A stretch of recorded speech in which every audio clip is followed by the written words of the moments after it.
Hello everyone. आज हम discuss करेंगे डेविस स्टीयरिंग गियर मैकेनिज्म के बारे में। ये एक स्टीयरिंग मैकेनिज्म सिस्टम है। जैसे कि पहले हमने डिस्कस किया था Ackermann steering gear mechanism.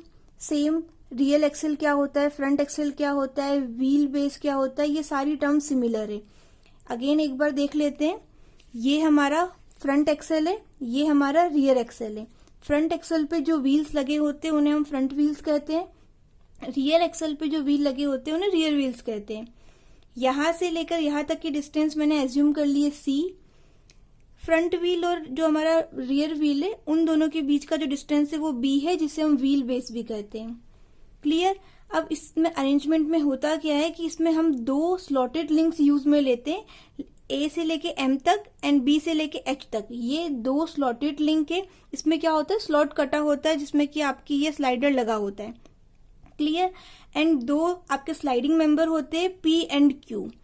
Sliding member P and Q इस रॉड सी एंड डी पर लगा है। सी से लेकर डी तक क्या एक रॉड है, इस रॉड के ऊपर P and Q sliding members लगे हैं जो कि इस रोड पे स्लाइड कर सकते हैं, जिसकी वजह से हमें कंस्टेंट मोशन मिलता है।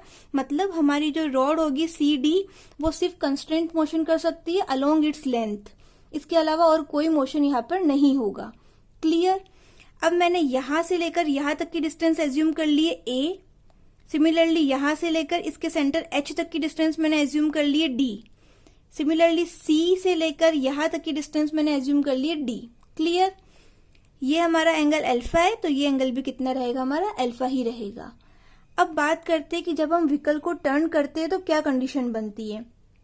अगर आपने पहले वाला वीडियो नहीं देखा है एकरमैन स्टीयरिंग गियर मैकेनिज्म का, तो पहले एक बार उससे देख लीजिए, क्योंकि सेम वहां पर जो काम हमने किया था वही काम मैं यहाँ पर आपको इमेजिनरी लाइन ड्रॉ करके बता रही हूँ कि अगर हमारा ये व्हील राइट टर्न करेगा, मतलब हम अगर स्टीयरिंग को राइट की तरफ टर्न करते हैं तो इसकी पोजीशन कुछ इस तरीके से हो जाएगी एंड इस वाले जो फ्रंट व्हील है इसकी पोजीशन कुछ इस तरीके से हो जाएगी। और सेम काम जब हमने पहले किया था उसी तरीके से इसकी एक्सिस को अगर हम एक्सटेंड करें, इसकी एक्सिस को हम एक्सटेंड करें और यहां से भी हम कंप्लीट एक्सटेंड करें जैसे कि हमने पहले करा था, तो ये एंगल बनेगा हमारा थीटा, ये एंगल बनेगा हमारा फाई। तो थीटा एंगल से क्या हुआ है, यहाँ पर टर्न हुआ है। तो मतलब कि अगर हम बात करें कि राइट टर्न करें तो हमने राइट टर्न करने के बाद क्या किया, ये थीटा एंगल यहाँ पर मेंशन किया है। अब हम फिर से इसे एक बार समझते हैं। जो ओरिजिनल पोजिशन थी वो हमारी ये थी, इसी पोजीशन को मैंने एनलार्ज करके यहाँ पर ड्रॉ कर दिया है ताकि कोई कम्युनिकेशन या कोई अंडरस्टैंडिंग में डिफरेंस ना आए। ठीक है, तो कोई भी मिसअंडरस्टैंडिंग ना हो इसलिए मैंने यहाँ पर ये डायग्राम ड्रॉ कर दिया है। सारे पॉइंट्स मैंने सेम ट्रेस किए। ये पॉइंट ए बी है तो ये पॉइंट ए एंड बी है। ये एंगल ओरिजिनल एंगल अल्फा है, तो ये ओरिजिनल जो ब्लैक पेन से शो किया है ये अल्फा है।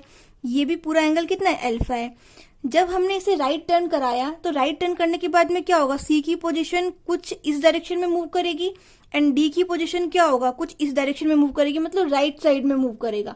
अगर यही टर्न अगर हम लेफ्ट में करवाते तो जो पोजीशन शिफ्ट होती वो लेफ्ट डायरेक्शन में शिफ्ट होती। क्लियर। अब जो मैंने ये वॉयलेट कलर की लाइन ड्रॉ करी है वो मेरी फाइनल पोजीशन है, बाद में क्या होता है आफ्टर टर्न। तो यहाँ पर डी की जगह डी कहाँ पर शिफ्ट हो गया, डी डैश पे शिफ्ट हो गया एंड सी कहाँ पर शिफ्ट हो गया, सी डैश पे शिफ्ट हो गया।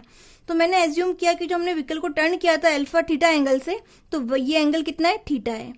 सिमिलरली ओरिजिनल पोजीशन यहाँ पर थी सी पॉइंट पे इस वाले स्लॉटेड बार की, इसने ये एंगल मान लिया फाई ट्रेवल किया है। ठीक है, तो ओरिजिनल पोजीशन अभी क्या है, C dash and D dash है। अब इसने कुछ एक्स्ट्रा ट्रेवल किया तो इसको मैंने एक्स मान लिया, इसने भी कुछ ट्रेवल किया तो इसको भी मैंने सेम क्या मान लिया, एक्स मान लिया। क्लियर। यहां तक कोई डाउट नहीं होगा।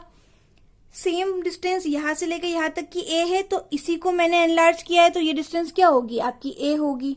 तो ये बेसिक ज्योमेट्री है, आप नेमिंग अपने अकॉर्डिंग कुछ भी कर सकते हैं, कोई इशू नहीं है। जो एंगल आप यहां पर ले और जो एंगल आप यहां पर ले उसमें आप कंफ्यूज ना हो। अब क्या करना है हमें कि अब हम बेसिक ज्योमेट्री अप्लाई करेंगे एंड इक्वेशन हमें फाइंड आउट करनी है। तो सबसे पहले हमें टेन अल्फा निकालना है। टेन अल्फा या तो आप यहां से निकाल लीजिए इस ट्रायंगल को एज्यूम करके, या आप यहां से निकाल लीजिए। ये बात का ध्यान रखिए कि जो अल्फा है ये पूरा एंगल नहीं है, जो ओरिजिनल कंडीशन में जो एंगल था वो हमारे पास में अल्फा है, और ये जो वॉलेट लाइन है ये हमारी क्या है, फाइनल कंडीशन है। तो ये वाला एंगल अगर आपने अल्फा मान लिया तो इक्वेशन डिराइव नहीं होगी। तो आपको यही वाला एंगल क्या करना है, अल्फा मानना है। तो आप या तो ये एंगल निकाल लीजिए या फिर ये पूरा एंगल क्या होगा, अल्फा होगा। मैंने डार्क ब्लू कलर से कोट कर दिया यहाँ पर, तो आपको इजीली समझ में आएगा, अंडरस्टैंड होगा। ठीक है, अब ये एंगल थीटा है, ये एंगल फाई है। यहां तक सबको क्लियर हो गया है। अब टेन अल्फा क्या होता है हमारा, परपेंडिकुलर अपॉन बेस। तो परपेंडिकुलर क्या होगा, डी, बेस क्या होगा, ए। इस डायग्राम में देखें तो ये डी और ये बेस कितना होगा, ए। तो हमारा डी बाई ए निकल गया, इसे इक्वेशन नंबर 1 दे दिया। अब हमें निकालना है टेन अल्फा प्लस थीटा। ये अल्फा है और ये थीटा है, तो पूरा कंप्लीट एंगल कितना हो गया, अल्फा प्लस थीटा।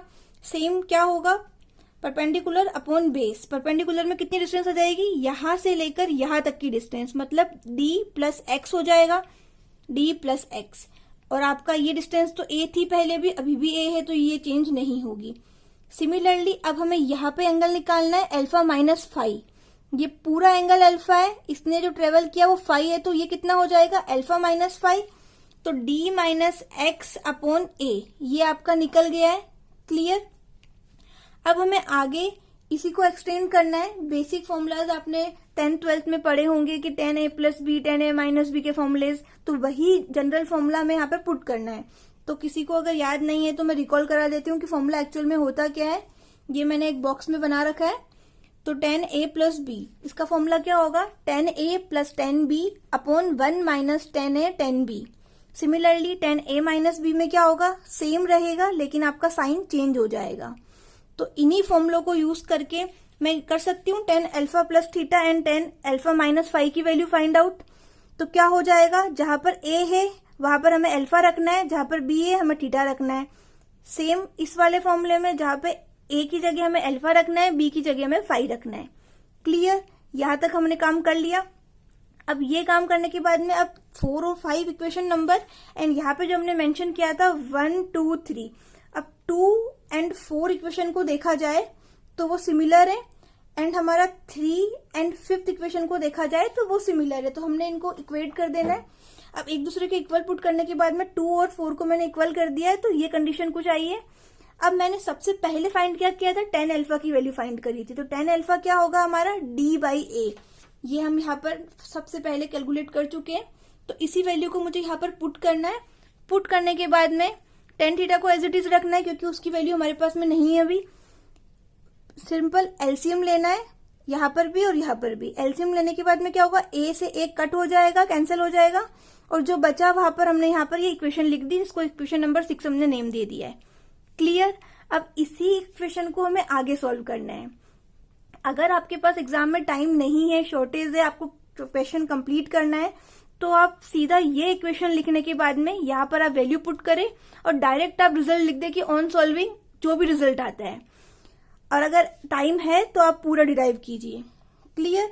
अब इस इक्वेशन नंबर 6 को हम क्या करेंगे, क्रॉस मल्टीप्लीकेशन करेंगे। a को इस टर्म से मल्टीप्लाई करेंगे और d प्लस एक्स को इस वाले टर्म से मल्टीप्लाई करेंगे। इसको आगे हम देखते हैं, कुछ इस तरीके से हो रहा है। मल्टीप्लाई कर दिया। अब हमें क्या करना है, ब्रैकेट ओपन करना है। जो चीज कैंसिल आउट हो सकती है उसे कैंसिल कर देना है, जो कॉमन आ सकता है उसे कॉमन लेना है और इक्वेशन निकालनी है। तो मैंने इस ब्रैकेट ओपन कर दिया है, मल्टीप्लीकेशन कर दिया है। जो चीज सेम थी, यहाँ पे AD और DA सेम है, मैंने कट कर दिया है। इसमें कंफ्यूज ना हो कि मैंने एक जगह AD लिखा है, एक जगह DA लिखा है, दोनों का मीनिंग सेम है। आप सेम लिख लीजिए तो कोई कंफ्यूज नहीं होगा, कंफ्यूजन क्रिएट नहीं होगा। क्लियर। अब हमने क्या किया, टेन थीटा कॉमन ले लिया। टेन थीटा कॉमन लेने के बाद में a स्क्वायर, अब ये इक्वल के बाद में माइनस डी स्क्वायर है 10 के साथ में, तो इधर जाके क्या हो जाएगा, प्लस डी स्क्वायर। यहाँ पर माइनस एक्स डी है टेन थीटा के साथ में, तो उधर जाके क्या हो जाएगा, प्लस एक्स डी। एक टर्म्स एक साथ कर लिए सारी, इक्वल टू ये एक्स एज इट इज छोड़ दिया यहाँ पर। तो टेन थीटा क्या हो गया, X A upon A square plus D square plus D X. Clear. तो आप डायरेक्ट बिना सॉल्व किए ये इक्वेशन नंबर 7 भी लिख सकते थे अगर आपके पास टाइम की शॉर्टेज है तो। क्लियर। अब नेक्स्ट हमें क्या करना है, ये तो हमने किया था इक्वेशन 2 एंड 4 को इक्वेट करके। अब हम अगर यही सेम काम इक्वेशन 3 एंड इक्वेशन 5 को हम इक्वल करते तो भी इसी तरह का एक डेरिवेशन निकल के आता है, इक्वेशन सॉल्व करते हैं। तो हम डायरेक्ट यहाँ पे लिख सकते हैं A X A square plus D square, just plus की जगह क्या हो जाएगा, यहाँ पर माइनस का साइन आ जाएगा। अदरवाइज पूरी इक्वेशन सेम रहेगी। आप चाहे तो कैलकुलेट करके भी देख सकते हैं। इतना क्लियर। इक्वेशन नंबर 7 और इक्वेशन नंबर 8 हमें क्लियर मिल गई है। अब हमने करेक्ट स्टीयरिंग इक्वेशन पढ़ी थी एक्करमैन स्टीयरिंग मैकेनिज्म में, cot phi minus cot theta is equal to C by B. तो थीटा और फाई में कंफ्यूज नहीं होना है कि किसको पहले रखे किसको बाद में रखे। जो हमने मेन डायग्राम बनाया था उस मेन डायग्राम में देखे तो पहले हमारा क्या आ रहा है, यहाँ पर थीटा आ रहा है और बाद में क्या हो रहा है, फाई आ रहा है। तो जो भी आप पहले ले उसको आप पहले ही लिखे। तो मैंने यहाँ पर थीटा पहले लिया और फाई यहाँ पर लिखा है, मतलब कि थीटा एंगल से मैंने क्या किया है, टर्न किया था व्हीकल को। तो मैंने यहाँ पर क्या किया, cot theta minus cot phi is equal to C by B, वही सेम इक्वेशन है। अब cot थीटा क्या होता है, 1/tan थीटा। तो इसी वजह से मैं ये इक्वेशन में वैल्यू पुट करूंगी। तो वैल्यू पुट करने के बाद में ये इक्वेशन आ रही है, क्योंकि मैंने tan और tan को क्या कर दिया, cot में कन्वर्ट कर दिया है। सिंपल आपको एलसीएम लेना है, जो सेम चीज कैंसिल हो सकती है उसे आप कैंसिल कर दो। फाइनल रिजल्ट जो आ रहा है वो हमारा आ रहा है d by A is equal to C/2b। ये हमारी स्टीयरिंग इक्वेशन है जो कि हमने डेविस स्टीयरिंग मैकेनिज्म के थ्रू फाइंड करी है। तो अगर एग्जाम में आता है कि ये क्या होता है, एक्सप्लेन करो, डिराइव करो, तो कंप्लीट आपको शुरू से लेके एंड तक जो मैंने बताया है वो आपको करना है। बीच में मैंने एक ट्रिक बताई है, अगर टाइम की शॉर्टेज है, कम मार्क्स में क्वेश्चन पूछा गया है, तो आप जो बीच में कैलकुलेशन का पार्ट है उसको आप स्किप कर सकते हो। ओके, अब यहाँ पर क्या होता है कि जो ये मैकेनिज्म है, यहाँ पर हमने स्लाइडिंग मेंबर्स काम में लिए, जो मैंने डायग्राम एक्सप्लेन किया था। यहाँ पर पी एंड क्यू क्या है, स्लाइडिंग मेंबर्स है, जो कि इस सी डी रोड पे क्या करेंगे, स्लाइड कर सकते हैं। तो स्लाइडिंग मेंबर की वजह से क्या होगा, यहाँ पर वियर ज्यादा होगा। तो इस वजह से हम ये वाली जो मैकेनिज्म सिस्टम है इसको कॉमन यूज में नहीं लेते हैं। हम जो यूज में लेते हैं वो एक्करमैन स्टीयरिंग मैकेनिज्म को यूज में लेते हैं। क्लियर? तो आई होप आपको ये समझ में आया होगा। अगर कोई डाउट है तो आप कमेंट में मुझे बता सकते हैं। अगर अच्छा लगा है तो प्लीज लाइक करें वीडियो को, चैनल को सब्सक्राइब करें and thank you so much. मिलते हैं नेक्स्ट वीडियो में।